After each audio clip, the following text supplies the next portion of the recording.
Sponsored by Sign and Graphic Solutions. Sign and Graphic Solutions proudly offers professional vehicle graphics and wraps. Wrap your vehicle with your company logo or favorite design. Vehicle wraps are like giant moving billboards, only more affordable and fun. So why invest in a static billboard? For the price of 1 month's rent, you can own your own mobile advertisement that will last for years. Sign and Graphic Solutions offers vehicle wraps that are durable, washable, removable, and won't damage your vehicle's factory paint. Expose your business to thousands of potential customers every day with a vehicle wrap. Wrap it!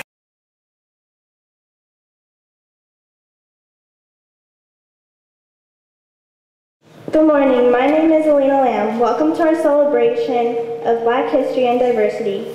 I'm proud of my heritage and who I am.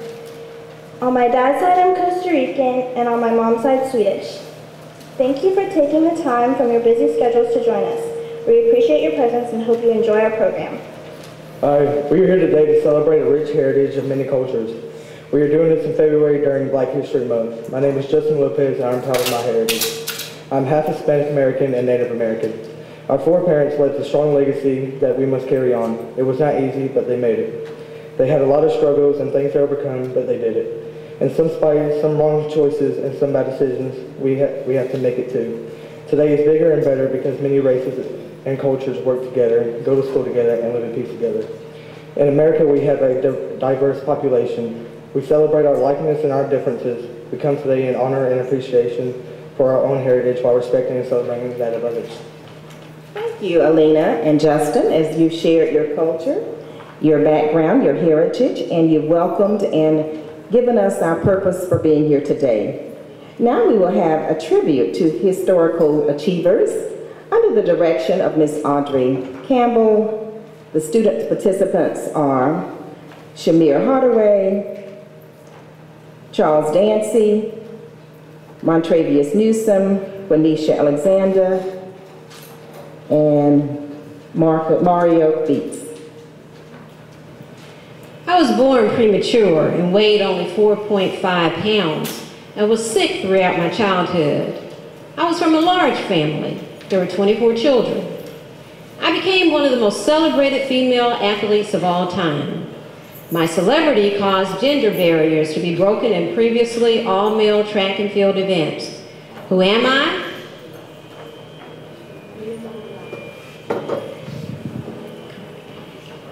I was an inventor and businessman from Cleveland, Ohio. I'm best known for inventing the street signal and gas mask in 1916.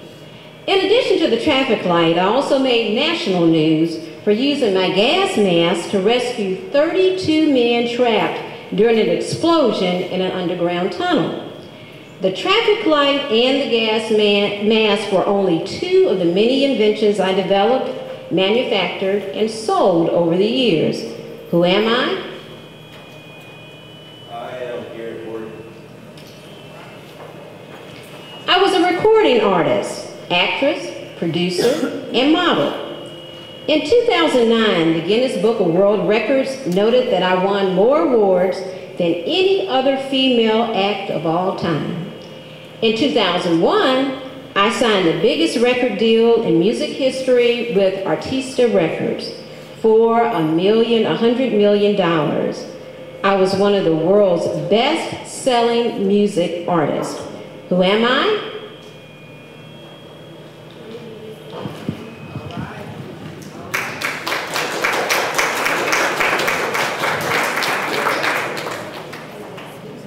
I was an African-American businesswoman and hair care entrepreneur.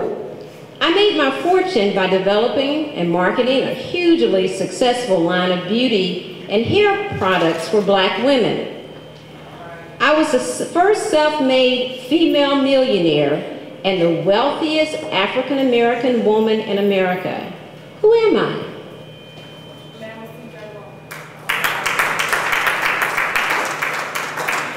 I was the 35th President of the United States and the youngest person elected to the office of President at the age of 43.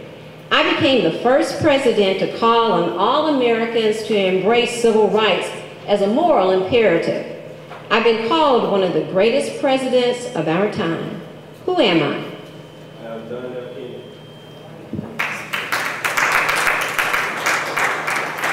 You may write me down in history with your bitter, twisted lies. You may trod me in the very dirt, but still like dust I rise. Who am I?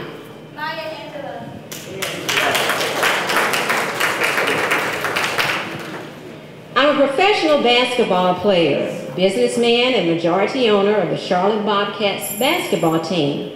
Some have said I'm the greatest basketball player of all time and very instrumental in making the NBA popular around the world. I was named the greatest North American athlete of the 20th century by ESPN. Who am I?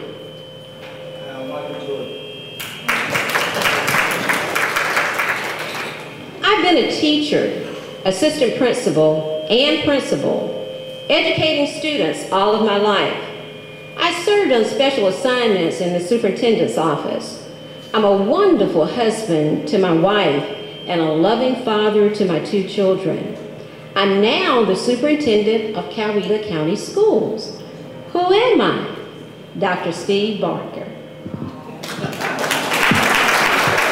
Thank you, Ms. Campbell, and all the students for your participation. The next student will share about a very special woman. In 1797, she was born. She was the 20th child of 24 children. And although she could not read very well, she could speak. As a matter of fact, she was a Pentecostal preacher. And as she spoke, she was also an abolitionist. That means she spoke against slavery. And at this convention, she was one of the most outspoken women there. As a matter of fact, she pointed out that some of the men thought that women were inferior. So she said in her message, her most famous speech, "Ain't I a woman?" Thank you, Marisha, as you share with us information about Sojourner Truth. Well, Jerry, where there is so much racket, there must be something out of kilter. I think that twixt the Negroes of the South and the women of the North all talking about rights, the white man will be in the fix pretty soon. But what's all this here talking about? That man over there, he say women need to be helped in the carriages and over ditches and have the best place everywhere. But nobody ever helps me in the carriages, or over mud puddles, or get me in the best place. And ain't I a woman? Look at me. Look at my arms. I have plowed and planted and gathered in the barns, and no man can head me. And ain't I a woman? I can work as much and eat as much as man when I can get it, and better last as well. And ain't I a woman? I have born 13 children and seen the most all sold off into slavery. And when I cried out with my mother's grief, none but Jesus heard me. And ain't I a woman? Then they talk about this thing in the head. What's it they call it? Intellect. What's that got to do with Negroes' rights or women's rights? If my cup won't hold but a pint and yours hold the court, wouldn't you be mean not to give me my little half measure full? Now, this little man in the black there, he say, woman can't have as much rights as man because Christ wasn't a woman. Where did your Christ come from? Where did your Christ come from? From God and a woman. Man had nothing to do with it. If the first woman God ever made was strong enough to turn the world upside down all alone, these women together ought to be able to turn it right side up again. And now they just asking to do it, the men better let them.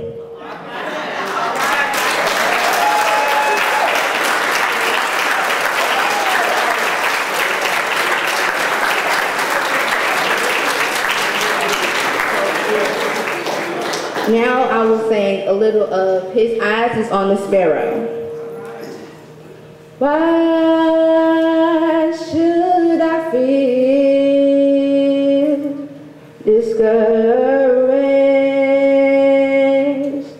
And why should the shadows come?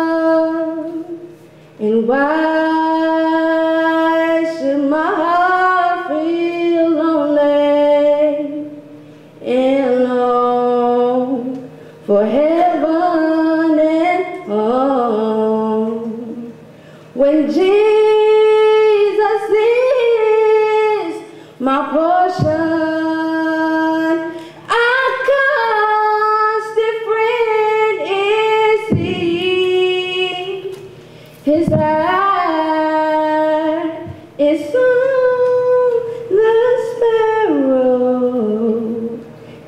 know He watches me. Thank you, Marisha. And just as Sojourner Truth would do, she gave a powerful message and then she entertained the audience with her singing. Next, we will have a synopsis of an essay. Essays that students wrote. This actually was an idea from Miss Stephanie Weckel. Miss Weckel, would you raise your hand in the back? Miss Weckel is our administrative assistant in the office, and Mr. Mayman and Miss Weckel come up with the idea of a newsletter. And they wanted to have some essays written by students to be published in our next newsletter. And Mrs. Jill Thompson, the social studies teacher, decided that she would make sure that students in her classroom responded to the essay. And now, Mrs. Thompson will give a synopsis of those students' writings. Like Dr. McRae said, a few days ago, some of my civics classes were given the assignment to complete this statement. Abraham Lincoln was a revolutionary president because Chris Albert, Cody Brown, Gary Jackson, Quincy Simon, and Quintez Parrott each wrote thoughtful essays giving their perspective on how the statement could be supported, and I was very pleased with the results. What I'm about to tell you contains information from each one of these young men. I was moved by their observations and hope that you will be too. These are their words.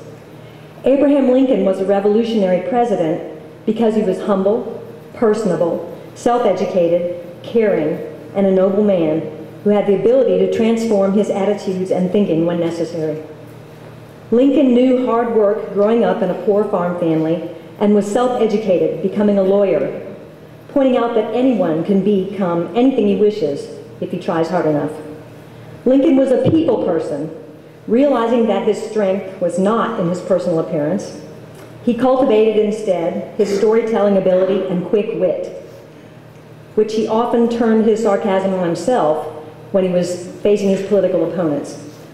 All of our young essay writers here pointed out that Abe Lincoln was humble and honest. He knew nothing about what it took to be the commander-in-chief of the armed forces during the crisis we call the Civil War. So he went to the library and he checked out books and studied on battle strategy and ammunition to ready himself for this task.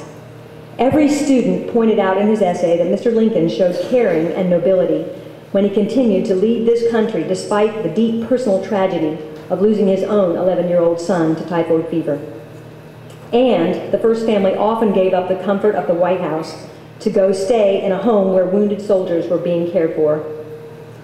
Lincoln, my students wrote, was a revolutionary president when he himself realized that the death and destruction of the Civil War was not totally about preserving the United States, as he first thought, but more about ending the death and destruction of an institution called slavery.